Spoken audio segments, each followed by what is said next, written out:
Halo warga Sudut Sipil, welcome back to channel Sudut Sipil. Apakah kamu pernah melihat atau bahkan mengalami hal seperti di awal video tadi, yaitu keramik terangkat atau meletupnya keramik lantai tersebut? Ada kalanya orang-orang yang tidak mengetahui akan insiden seperti itu. Kenapa? Terlalu mengkaitkan dengan yang namanya mitos ataupun fase tahayul. Katanya diinjak hantulah, katanya dipijak setan lah, dan sebagainya. Padahal itu sangat lazim terjadi. Namanya adalah popping keramik. Apa itu popping keramik? Popping keramik adalah terangkatnya keramik lantai akibat pemuaian suhu yang dialami oleh si keramik tersebut.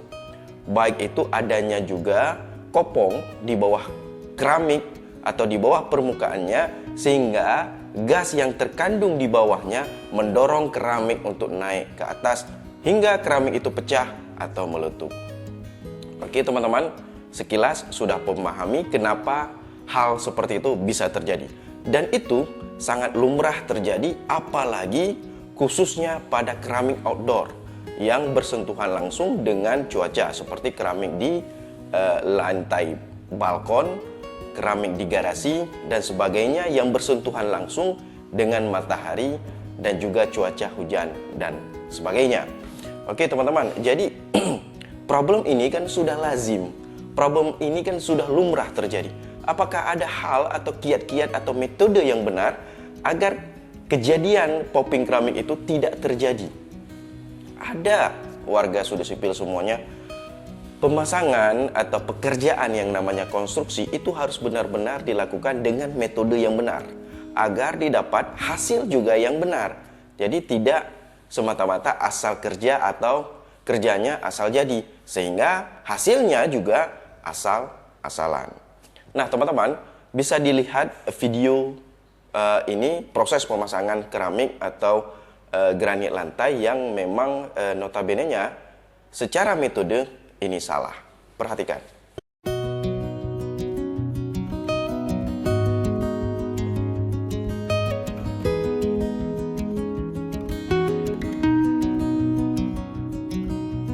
Nah, teman-teman bisa perhatikan sendiri kan, apa yang menjadi kekeliruan di saat pemasangan keramik tersebut dan apa yang menjadi kesalahannya pada saat pemasangan oleh si tukang atau si kuli bangunan tersebut.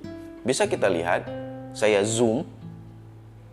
Nah, di sini jelas bahwasanya metode pemasangan keramik lantai ini jauh daripada konsep metode standar kelayakan untuk pemasangan keramik lantai, yaitu tidak adanya yang pertama pembersihan untuk area atau lantai pemasangan keramik. Yang kedua, tidak adanya pemadatan untuk tanah sebagai landasan dasar si pemasangan keramik. Dan yang ketiga, pemasangannya tidak melakukan yang namanya pemasangan pasir uruk sebagai landasan di bawah keramik. Dan pasir uruk ini sangat berperan penting untuk menstabilkan, untuk meratakan permukaan tanah dasar, sehingga keramik tidak ada yang namanya esok hari terjadi penurunan oleh tanah dan tidak ada naik turun, sehingga pasir uruk jangan pernah dilupakan. Nah, bagaimana cara atau metode atau gambar awal untuk pemasangan keramik lantai ini yang benar? Bisa diperhatikan. Nah, bahwasanya adanya yang namanya tanah dasar. Kemudian tanah dasar ini dibersihkan dulu, dirapikan dulu, kemudian dipadatkan. Dipadatkan boleh dengan hand compact atau dengan compact yang bermesin besar kapasitasnya. Nah, kemudian di atas tanah dasar tersebut diberikan yang namanya pasir uruk. Tahu kan pasir uruk? Jadi setelah pasir uruk itu juga dilakukan compact kembali atau pemadatan kembali, sehingga tanah sudah benar-benar padat dan juga permukaannya rata. Nah, setelah itu baru dilakukan yang namanya pengecoran atau rabat beton di atas pasir uruk tadi. Nah, di atas rabat betonnya baru dilakukan pemasangan keramik lantai.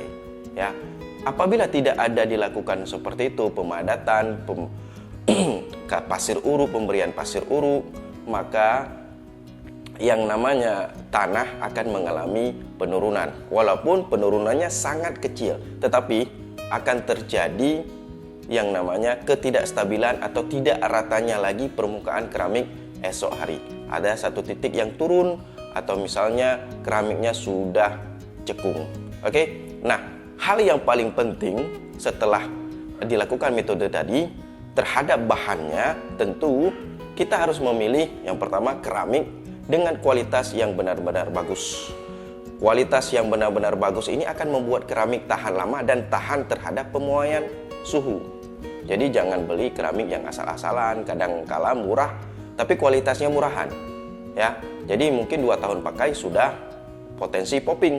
Sehingga untuk menjaga hal tersebut, kita harus memilih untuk memakai keramik yang memang benar-benar kualitasnya bagus. Oke, yang kedua adalah keramik harus dilakukan perendaman atau pembasahan, disiram air sebelum dipakai. Hal ini gunanya adalah untuk membersihkan keramik, apalagi di permukaan di bawah yang bersentuhan langsung dengan mortar, agar bersih. Tidak ada kotoran, tidak ada debu yang menempel, sehingga keramik tidak mempunyai celah atau ruang untuk diduduki, untuk diisi yang namanya gas, ya, atau alias biasanya kita sebut kopong atau kosong. Nah, itulah fungsi daripada penyirapan atau perendaman keramik terlebih dahulu sebelum dipasang. Oke, warga Sudut Sipil, semoga ini bermanfaat, dan next kita bahas metode dan konsep serta ilmu-ilmu konstruksi lainnya. Support terus Sudut Sipil on media sosial, Instagram, TikTok, dan lainnya. Semoga berkah selalu untuk warga Sudut Sipil, dan salam Sudut Sipil.